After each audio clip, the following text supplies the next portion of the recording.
The ballroom shimmered with elegance, every surface catching the light from the cascading chandeliers above. Lila Bennett floated through it all like she had 100 times before, flawless dress, polished smile, poised on her husband's arm like a silent accessory. The perfect corporate wife. She knew this role well. She had played it for years. Tonight was supposed to be a celebration. Adam had just landed the position he'd obsessed over for months, Chief Strategy Officer at Sterling Lock Group, a company with a pristine reputation and a ruthless executive culture. It was the kind of job men sacrificed marriages for. He hadn't said as much, but Lila had felt it. The distance. The cold calculations behind his affections. The way he looked at her, not as a partner, but a possession. Still, she smiled. Lila stood by his side through endless introductions and toasts, her cheeks aching from diplomacy. The party was held at the illustrious Langley Estate Hotel, with its marble floors and walls paneled in warm mahogany. Guests sipped vintage champagne and laughed at half-funny jokes. In the corner, a live string quartet played something elegant and forgettable. Adam had been drinking since the car ride over. Not enough to stumble, but enough for his charm to morph into something sharper, crueler. He kept cutting her off mid-sentence when she tried to speak to guests, smiling too tightly when she corrected him on small details. Lila felt it building, something dangerous under the surface. Then came the moment. They were seated at the long banquet table. Lila, Adam, several high-ranking execs, their spouses, and a few reporters from business magazines. The topic of conversation turned to women in leadership. One of the executives mentioned a female CEO who'd taken over a major media firm. Lila, without thinking, offered a light comment about how women often had to work twice as hard to be taken half as seriously. Adam turned to her, wine swirling in his glass. His eyes were glassy, but his smile was razor-sharp.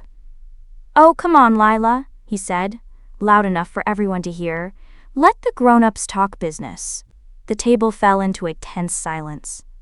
A few people chuckled nervously, unsure whether it was a joke. Lila blinked, stunned, heat rising to her cheeks. She tried to respond, tried to salvage it, but he cut her off again. "Honestly, sweetheart, no one's asking for your TED Talk. Just smile and enjoy the wine, all right?" He raised his glass, and in one fluid motion, tossed it. The red wine arced through the air like a warning flare and splashed across her face and chest, staining her ivory silk dress like blood. Gasps. Silverware clinked to a stop. The violinist froze mid-note. For a heartbeat, Lila sat motionless, her breath caught in her throat. The wine dripped from her chin, soaking into her dress, her lap, the floor. She looked at Adam, who had already turned back to his plate, unbothered. His casual cruelty landed with the precision of a surgeon's scalpel. She rose, slow, silent. The room held its breath. Without a word, Lila turned and walked out, heels echoing sharply across the marble floor. She passed the valet. She didn't wait for her car. She walked. 5 blocks. Red wine drying on her skin like war paint. When she reached her hotel suite, she didn't cry, didn't scream. She stripped out of the dress, walked into the bathroom, and stared at her reflection in the mirror. Her face was flushed, not from shame, but rage. Something inside her, something she'd buried under years of submission and silence, was clawing its way out. She picked up her phone, dialed a private line. "Move the meeting up," she said. "First thing tomorrow morning. I want the paperwork signed before opening bell." The voice on the other end confirmed. Lila stood in the silence that followed, staring at the red-streaked dress crumpled on the bathroom floor like the corpse of the woman she used to be. Tomorrow, Adam would walk into his new office, the one he'd bragged about for months. The one he said would finally make him untouchable. And when he did, she'd be waiting, not as his wife, but as his boss. And this time she wouldn't be smiling. The morning sun had barely crested over the skyline when Lila stepped into the private elevator at the Sterling Lock Group headquarters. The sleek glass lobby below was already buzzing. Interns hustling, executives power-walking, assistants murmuring into Bluetooth headsets. But up here, in the executive tower's top floors, it was still quiet. the calm before the corporate storm. Her heels clicked against the polished floors with purpose. Her appearance was impeccable, fitted navy pantsuit, hair swept into a sleek chignon, and not a trace of red wine or humiliation left behind. That version of her, the silent wife, the well-kept ornament, was gone. What remained was cold steel wrapped in silk. The doors opened to the executive boardroom, and several faces turned with confused smiles. She greeted them with a nod, then moved to the head of the table. Her lead legal counsel stood beside her, already flipping open a file. "Everything's signed," he said under his breath. "Congratulations, Ms. Bennett. It's official. You own a controlling stake in Sterling Lock." Lila gave a faint smile. It wasn't joy she felt. It wasn't triumph. It was clarity. 3 weeks ago, when Adam had first started whispering about Sterling Lock, Lila had quietly begun buying in, through shell companies, intermediaries, old contacts who owed her favors.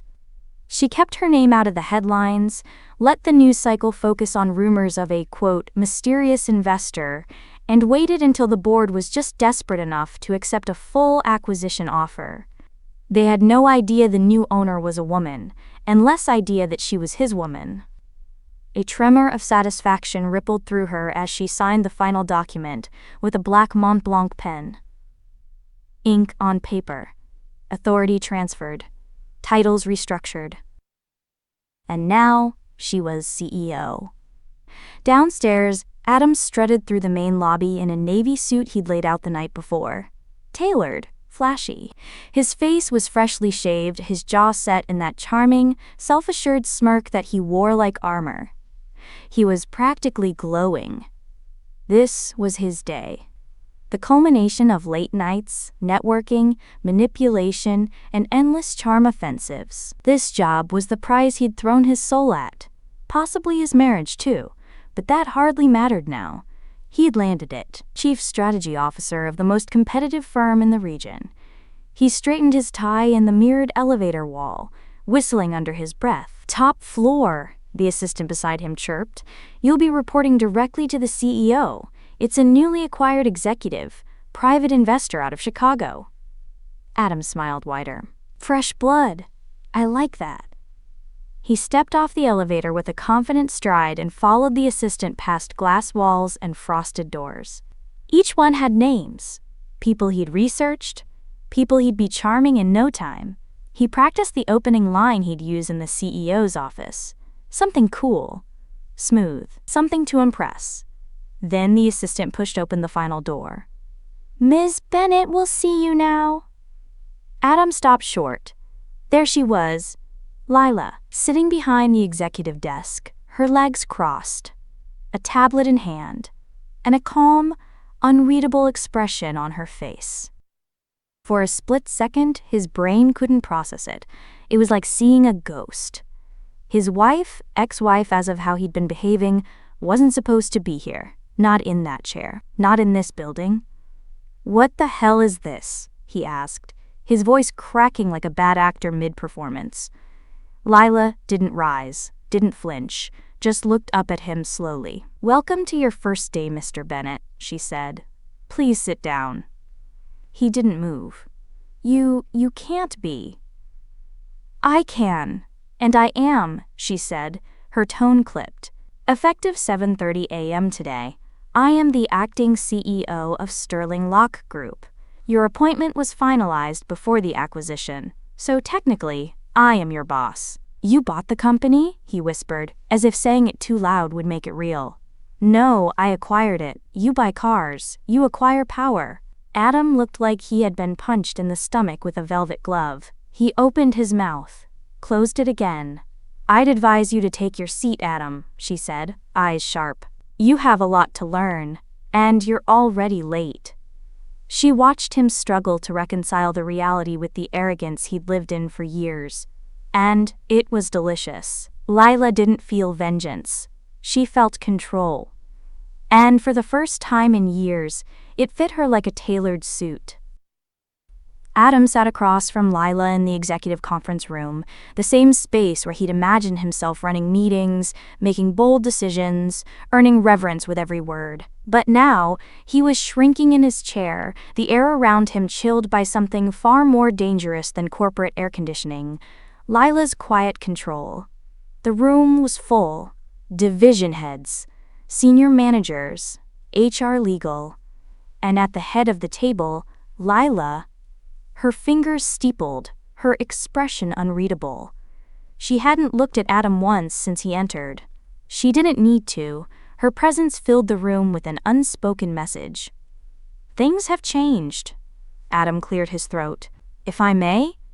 "You may not," Lila interrupted sharply without turning her head.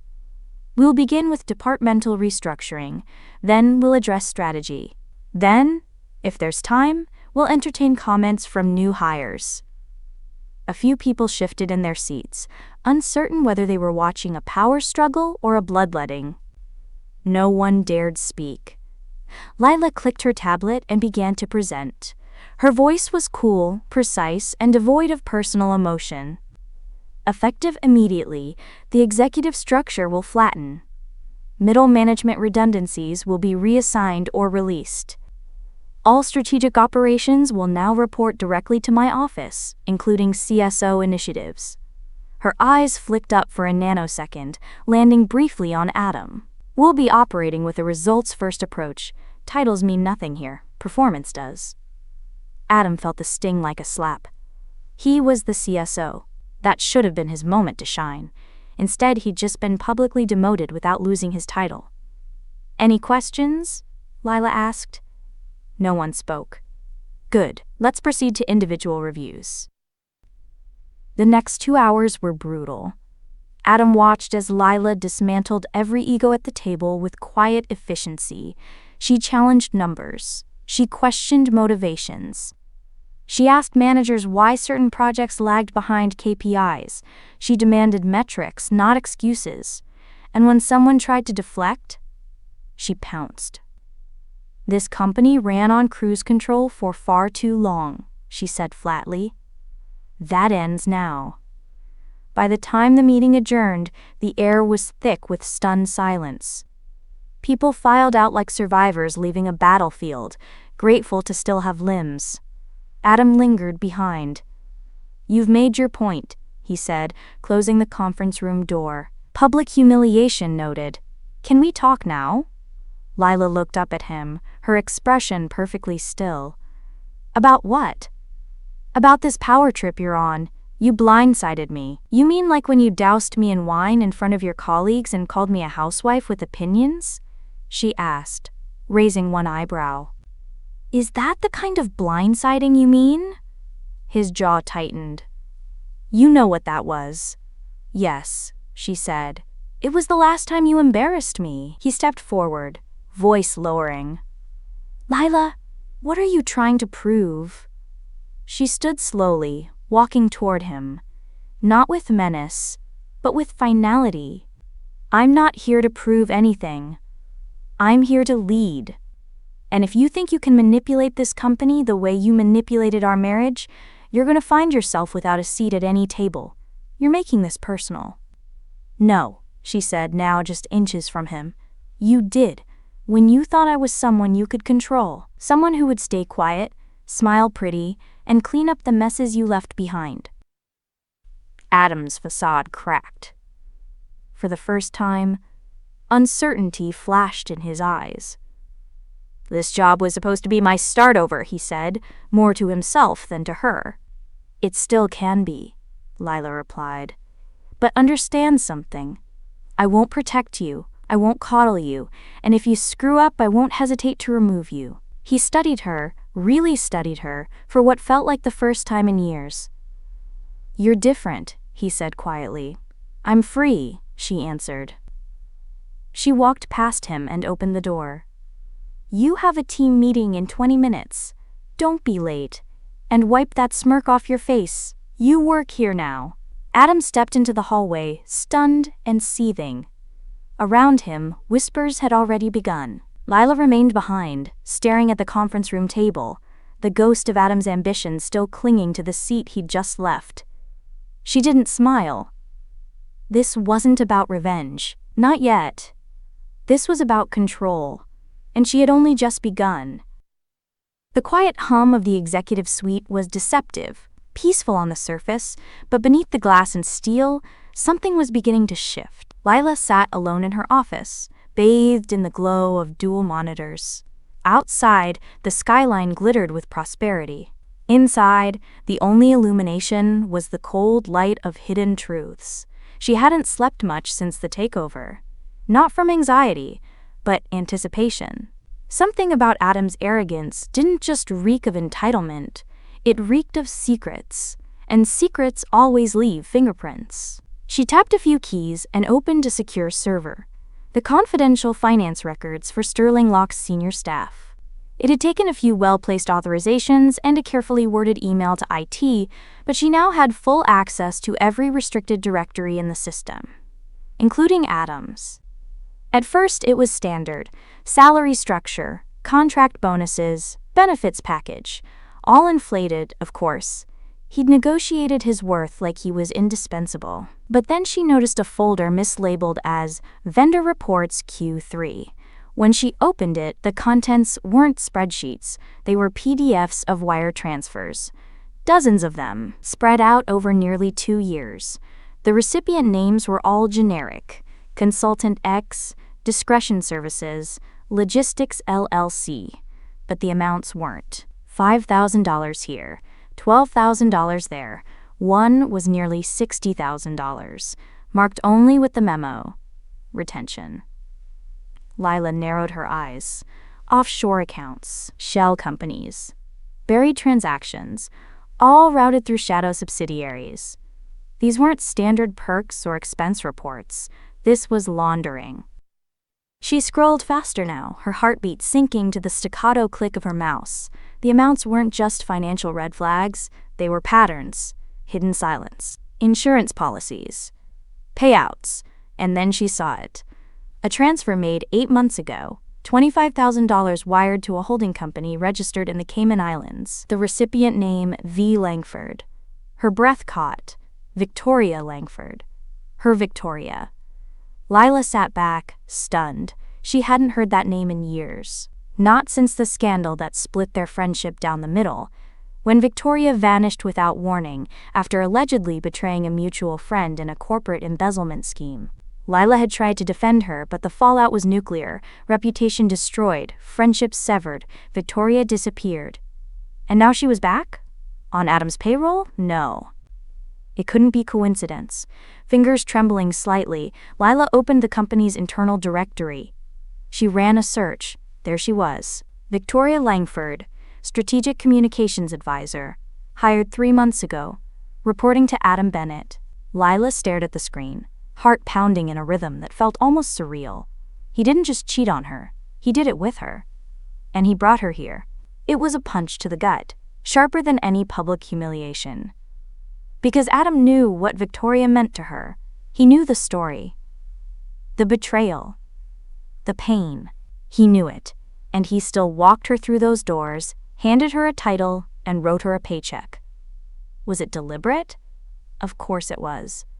Lila stood abruptly, needing air. She paced the length of her office, the glass walls offering no privacy, just a reflection of a woman reeling with realization. It wasn't just infidelity. It was calculated, strategic, like a game move, one meant to keep Lila emotionally off balance. Victoria had been the wound Adam could twist without lifting a finger. But why? Why now? And what was Victoria doing in the company, really? She returned to her desk and pulled up Victoria's internal records. Strategic memos, press drafts, digital receipts from business dinners. But one stood out. An internal routing email from Adam's private server, forwarding sensitive acquisition data to Victoria's inbox 3 weeks before the official merger was announced. Confidential, unauthorized, possibly illegal, and dangerous. Lila's jaw clenched. This wasn't just betrayal. This was espionage, sabotage. She stared at the screen, fury replaced by something colder: focus. Victoria had re-entered her life under Adam's wing. But she wasn't the same naive woman Lila had once trusted. And now, she wasn't just a threat to Lila's marriage, she was a threat to Lila's company. She tapped the intercom. "Get me IT, and legal. I want a full digital trace on every file accessed by Victoria Langford in the last 90 days. And contact security, have them pull surveillance footage from sub-level 4. Discreetly. "Yes, ma'am," her assistant replied. Lila leaned back in her chair, her eyes scanning the screen one last time. Double lives, hidden names, familiar ghosts. The storm she had awakened was bigger than she'd anticipated. But she wasn't afraid. She was ready. Victoria Langford had always been unforgettable. Even before the scandal that consumed her reputation and sent shockwaves through their circle, Lila remembered how people reacted to her, men and women alike. Victoria didn't walk into rooms. She appeared. Like a cinematic moment, timed to music only she could hear. Brilliant, bold, and dangerous in that intoxicating way some women are when they know the world wants them, and they know exactly what to do with that power.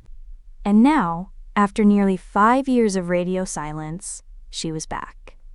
And working under Adam. Lila couldn't help the chill that spread through her as she stepped into the company gym early that morning. It was a calculated choice. Victoria's gym card had been used at 6:12 a.m. every day that week. Lila had no intention of casually running into her. This would be intentional. The glass walls of the yoga studio provided no privacy. Inside, Victoria stood at the far end, alone, finishing a quiet stretch as the sun filtered through the windows and set her auburn hair aglow. She hadn't changed much. Older, yes, but elegant. Smoother around the edges, less reckless maybe, but those eyes, green and sharp as a scalpel, still had that same sparkle Lila remembered. The one that said, "I'm 10 steps ahead, darling." Lila walked in slowly, locking eyes with her. Victoria smiled. "Now this is a surprise." "Not for me," Lila replied. "I came to see you." Victoria stood fully, unfazed. "You found me then. Took you longer than I expected." "So it was intentional," Lila said, voice low. "Joining the company. Working with Adam. Sliding into a place you knew would provoke me." "I didn't slide, sweetheart," Victoria said, walking closer. "I was recruited. Very aggressively, I might add. Your husband's nothing if not persistent." Lila didn't blink. "Why him?" "You mean, why sleep with him?" Victoria smirked. "Because I could.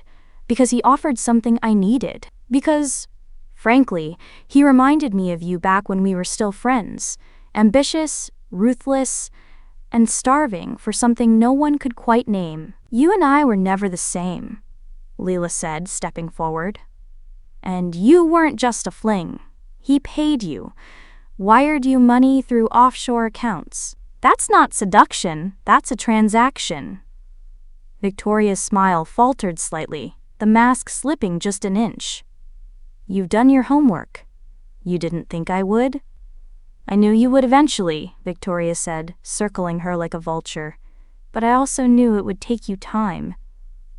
"You always hesitated before the kill, Lila. You always needed to feel right about it." "And you never did," Lila shot back. Victoria stopped. "Maybe that's why we stopped being friends." "No," Lila said, voice colder now. "We stopped being friends because you sold out a colleague and vanished with the settlement money.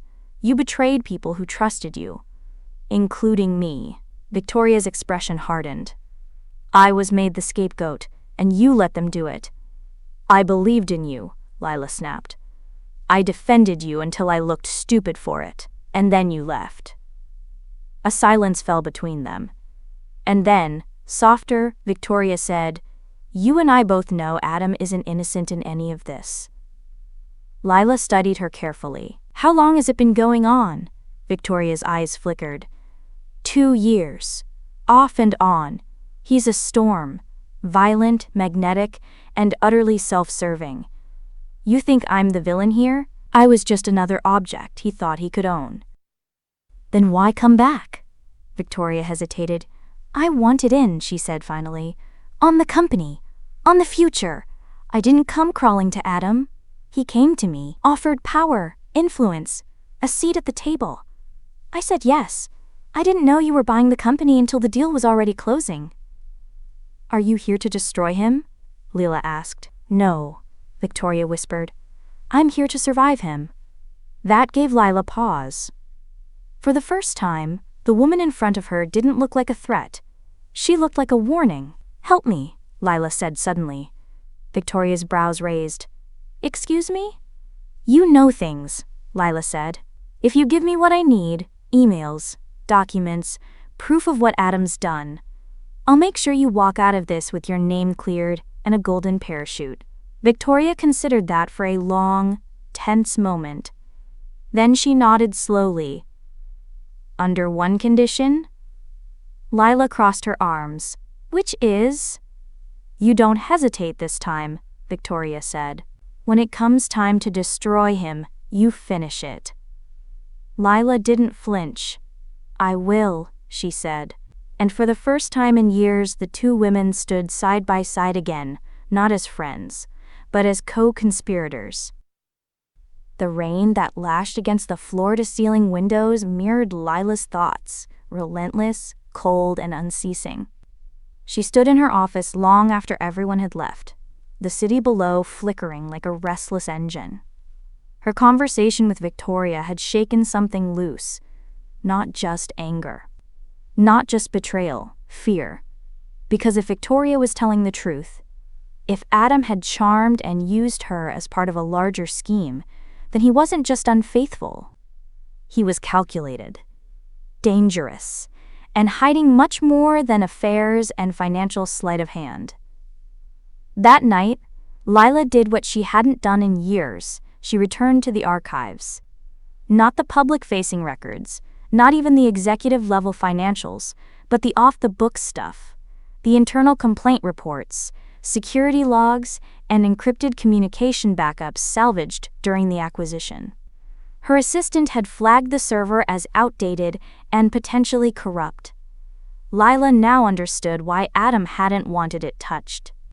She decrypted the files slowly, using old passwords she remembered Adam muttering in his sleep. He was nothing if not arrogant.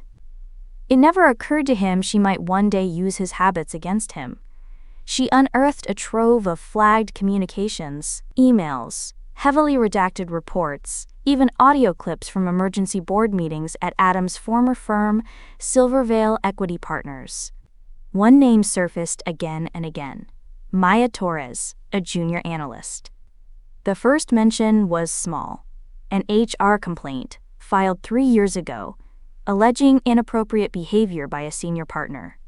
The file had been closed without escalation, but as Lila dug deeper, Maya's name kept surfacing in internal chats, meeting minutes, and then, finally, in an incident report dated March 14, 2022. Subject found unconscious in stairwell, no security footage, emergency services called, pronounced dead on arrival. Official cause, accidental overdose. No further investigation pursued. Except that wasn't the whole story. Attached to the file was a confidential email thread between Adam and the firm's legal counsel. It was short, but damning. Clean this up. No statements, no media leaks. Transfer the NDA payment to the family today. She was unstable. Spin it that way. Adam Bennett. And then, a reply. Done. Family agreed to terms. Files sealed. Incident never happened. Lila's hands trembled as she scrolled. He hadn't just been involved. He had orchestrated the cover-up. She opened the security footage archive. Silvervale servers had stored 48 hours of looping security camera footage from the stairwell where Maya was found. Most of it was grainy, but a single 5-minute clip had been flagged. The file had been labeled, "Do not open. Archive legal only." Lila opened it. There, in the frame, just after midnight, Maya Torres stumbled into view. She looked panicked, disoriented, like someone had been following her. And then, 30 seconds later, Adam entered the stairwell. He cornered her. They argued, no audio, but the body language was unmistakable. Maya was crying. She tried to push past him. He grabbed her arm. The footage cut out. When it resumed, 27 minutes later, the stairwell was empty, except for Maya, crumpled at the base of the steps. Alone. Lila covered her mouth, bile rising in her throat. She didn't want to believe it. But this wasn't just workplace misconduct. This was criminal. He didn't just humiliate her. He didn't just cheat. He had blood on his hands. And the world had applauded his next promotion. She downloaded the files, encrypted them, and placed them in a secure vault drive she kept locked in a drawer labeled Board Presentations. The irony made her sick. The next morning, she met Victoria again, this time in a dim back room of a cafe they used to frequent in college. He killed her, didn't he? Victoria asked, skipping pleasantries. He covered it up, Lila said, and the firm helped him do it. She was a junior analyst, ambitious, probably threatened to report him. They paid her family to disappear. Victoria exhaled slowly. I always knew there was a reason he couldn't return to Silvervale.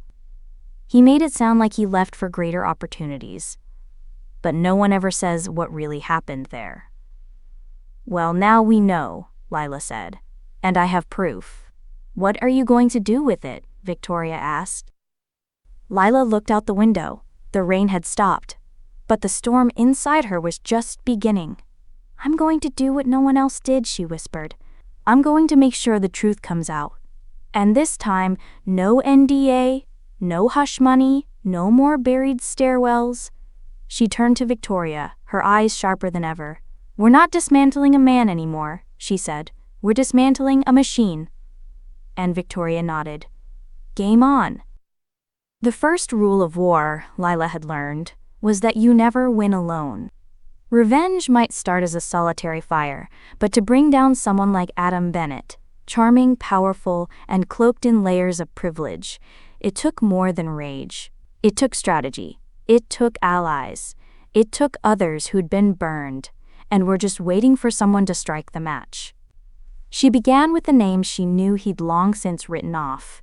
People he'd used, discarded, or destroyed on his rise to the top. People who, unlike Adam, didn't vanish when they were forced out. They waited. The first call was to Grant Bennett, Adam's estranged half-brother. He was living in a 2-bedroom rental outside the city, running a vintage vinyl shop that barely broke even. When Lila walked in, he looked like a man trying to forget his own name, but when she said Adam, his face hardened. I figured you'd show up eventually, he muttered. You're not surprised? No one talks about Adam unless they want something, Grant said.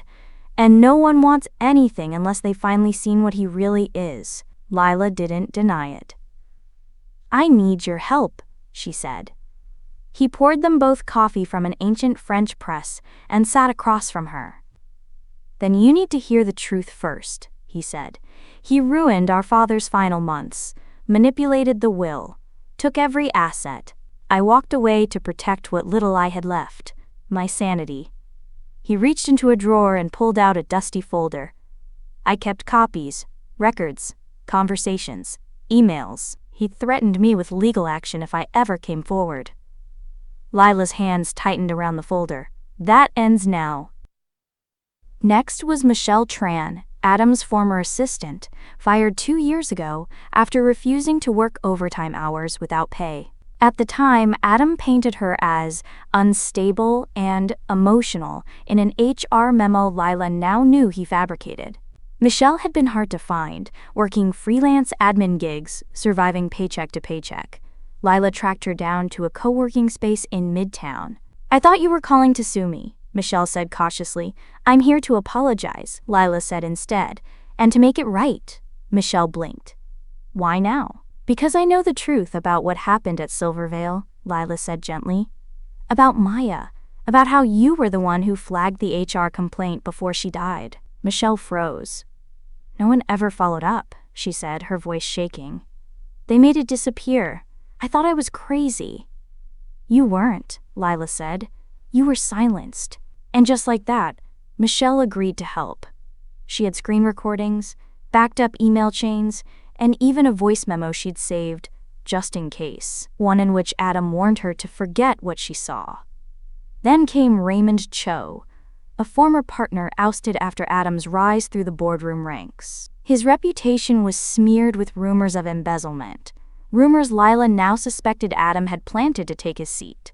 I've been waiting for someone like you, Raymond said when Lila laid it all out. You knew he'd implode eventually? No, Raymond said. I knew a woman would be the one to burn him down. Within 2 weeks, Lila had assembled a quiet but powerful alliance.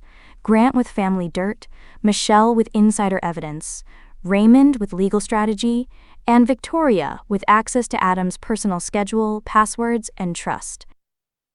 Together, they began to plan a leak of financial records to a journalist who had once profiled Adam as a visionary, a letter to Maya Torres' parents inviting them to share their daughter's story without fear of reprisal, a boardroom intervention designed to happen during a key shareholder presentation where the evidence would be too damning to spin, and, most delicately, a whisper campaign. Employees started murmuring about the CEO's erratic behavior, a few discreet resignations, anonymous complaints, subtle destabilization. It was surgical, it was quiet, it was war. But Lila wasn't naive. She knew the longer they played in the shadows, the more dangerous Adam would become when he sensed the trap closing. Still, there was no turning back. One night, as the group met in a rented WeWork conference room, disguised as a startup accelerator, Lila looked around the table. Victoria, Grant, Michelle, Raymond, all once damaged by Adam, all now sitting at her side. She thought of the woman she'd been, the one who used to excuse the temper, rationalize the affairs, forgive the humiliation, the woman who once believed silence was strength. That woman was gone. In her place was a commander. Everyone ready? Lila asked, setting down the final blueprint. No one hesitated. Then let's finish what he started, she said. And somewhere in the distance, the storm began to rise again. Adam Bennett had always been good at reading rooms. In business, in marriage, in war, he had a predator's instinct for sensing when things weren't quite right. And something wasn't right. He first noticed it during a Monday strategy meeting. Lila sat at the head of the table, flanked by department heads, who now watched her instead of him.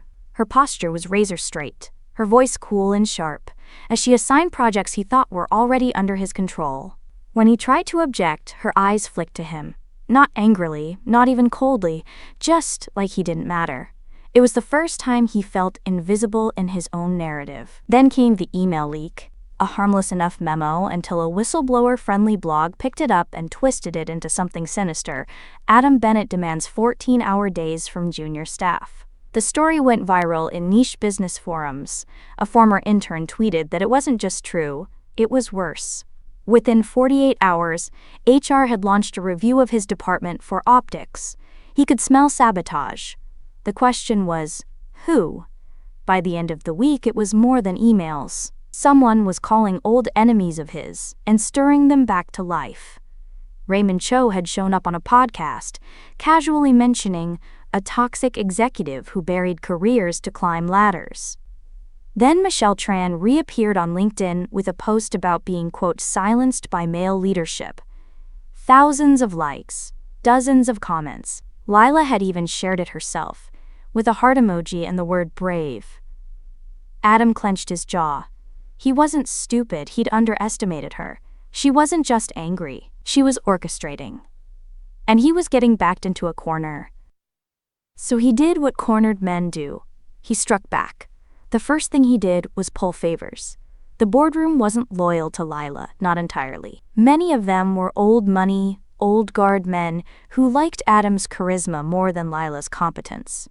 So he invited 2 of them to an off-the-record dinner. Over bourbon and cigars, he started planting seeds. She's been erratic, he said.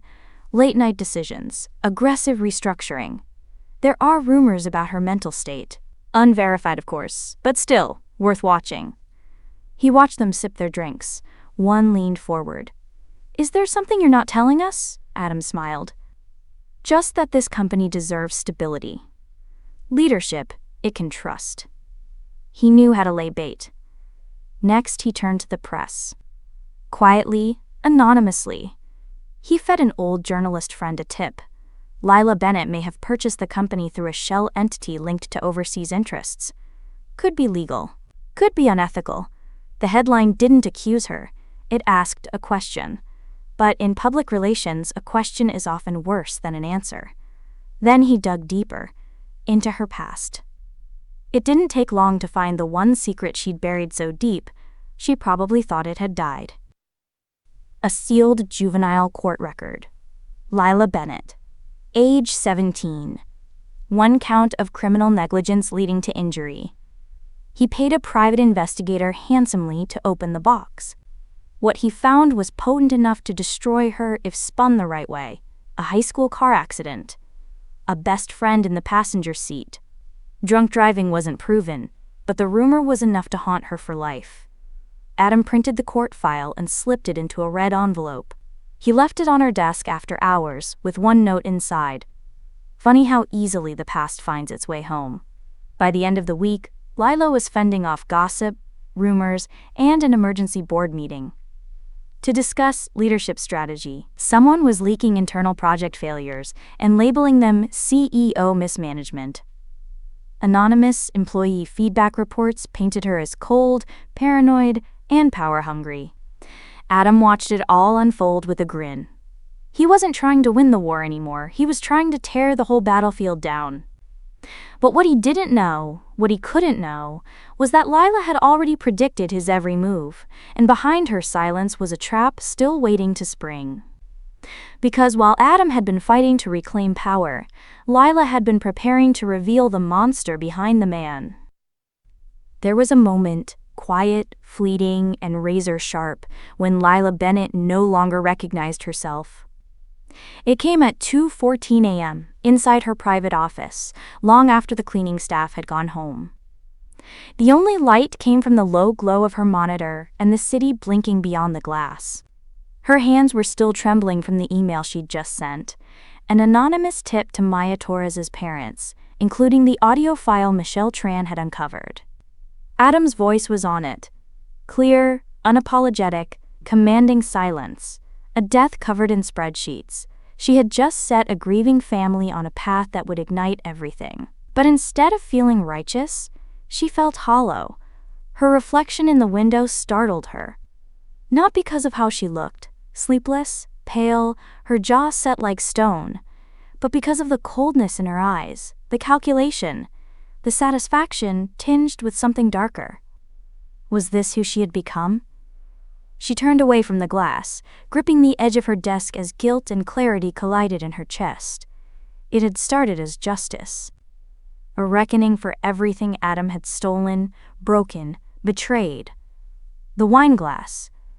The gaslighting. The lies. The woman he'd turned her into. A ghost in her own life. But somewhere along the way, justice had turned into something else. She'd hurt people, manipulated them, used Victoria's guilt to force her into espionage, exploited Michelle's trauma, pushed Raymond to break his silence at the risk of being sued again. And now she had involved a grieving family, Maya's parents, dragging them into a war they hadn't asked for. The lines weren't just blurred anymore, they were gone. She'd crossed them all. Lila sat down slowly, her thoughts unspooling into memory. 17 years old. A cracked windshield. Blood on her shirt. Screaming into the night, but no one listening. She had fought to bury that night, the one mistake that almost defined her. And now, Adam had dug it back up, used it to rattle her, to show her that, deep down, she wasn't so different from him. Was he right? She remembered something Raymond had said 2 days earlier. Adam destroys from the top down. You burn from the inside out. And Victoria's quiet warning. Be careful, Lila. You're not just fighting him, you're becoming him. That thought chilled her now more than any threat Adam could make. She closed her laptop and stared into the dark, searching for something. Remorse, maybe? Or a reason to keep going. But she wasn't done. Not yet. Because the truth was, she had changed. But not into Adam. Adam destroyed to protect power.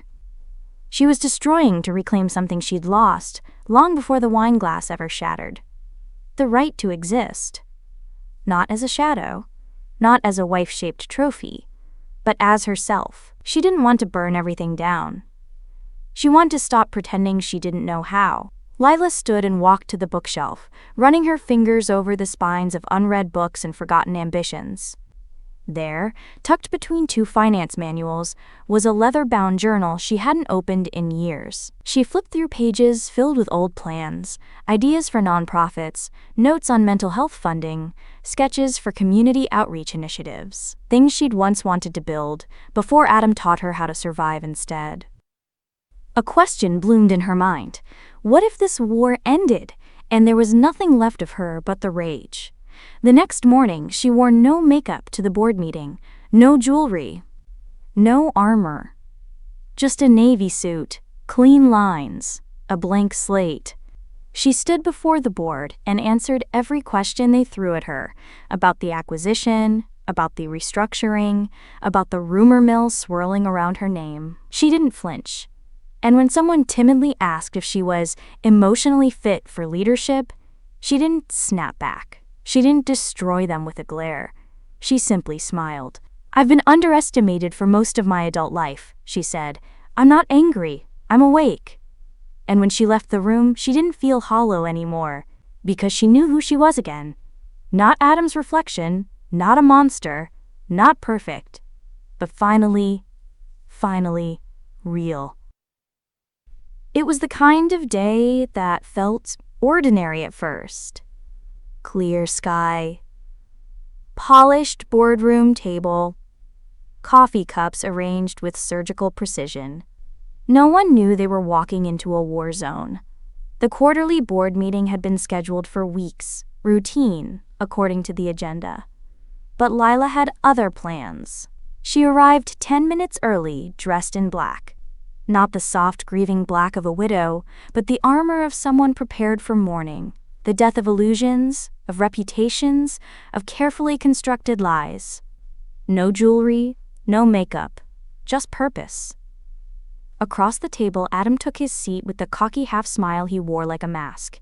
It was cracking now, but not fast enough for Lila. He was still charming board members behind her back, whispering doubt into polished ears. Still dropping veiled comments to the media. Still leaking fragments of her past to rattle her cage. But he didn't know what she had in store. Lila tapped her fingers once on the mahogany table. A silent signal. In the control room 1 floor above, Victoria, watching the meeting through a secure live feed, pressed a button. The wall screen behind Lila blinked to life, replacing stock projections with a simple title. The Truth. Adam's grin flickered. "What is this?" one board member asked, eyeing the screen. Lila stood slowly. Calm. Precise. "Today's presentation isn't about numbers. It's about ethics. It's about the man you hired, and the cost of trusting him." She clicked the remote. The first clip played. Security footage from a dim hallway. Maya Torres, the assistant from Adam's previous firm, fleeing an office in tears. Then the static jump. Then Adam's voice, clear and cold in an audio recording. "She's unstable. Pay her. Make it disappear." Gasps around the table. Adam shot up. "This is doctored," Lila spoke over him. "The payout came from a company card, routed through 3 dummy accounts. I have the financials, slide after slide, expense reports, internal memos, offshore transfers. Names, receipts, dates. None of this proves." Lila's voice sliced the room. "And this?" She clicked again. A live video feed appeared. Michelle Tran. "Hello, board," she said calmly.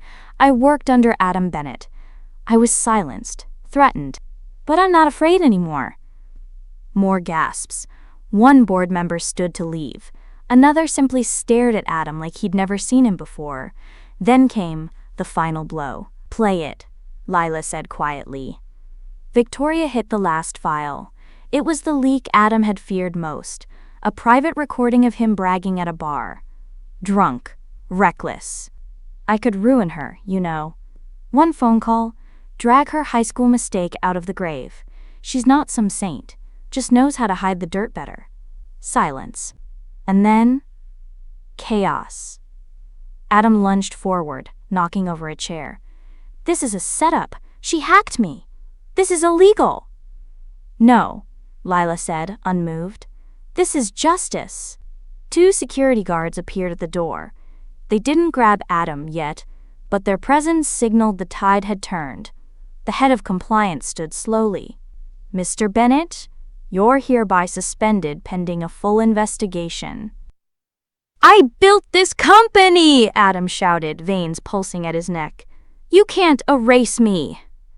But no one was listening. Because while he raged, a final reveal unfolded behind him. A paused frame of a private email between Adam and a known lobbyist with ties to corporate fraud. A message Lila had found only days before, buried under layers of encryption. The board had seen enough. As Adam was escorted from the room, still shouting, still sweating, Lila sat back down. She didn't smile, she didn't cry. She simply closed her laptop. Outside the conference room, chaos unfurled. Reporters had gathered, someone had leaked the live stream. Adam's downfall was trending. Board members scrambled to draft statements. Investors called. Phones rang non-stop. But Lila moved through it all like a shadow. Unshaken, steady. Later that night, she stood by the hospital bed. Adam had collapsed after leaving the building. "Heart attack," they said. "Stress-induced." He lay unconscious, monitors beeping softly around him. Tubes in his nose, mouth slack, all fury gone. Lila stood there for several long minutes, then leaned close to his ear. "Game over," she whispered. She placed a single red rose on the table beside him, not out of sentiment, but symbolism, because sometimes revenge wasn't loud. Sometimes it was soaked in red and whispered in the dark.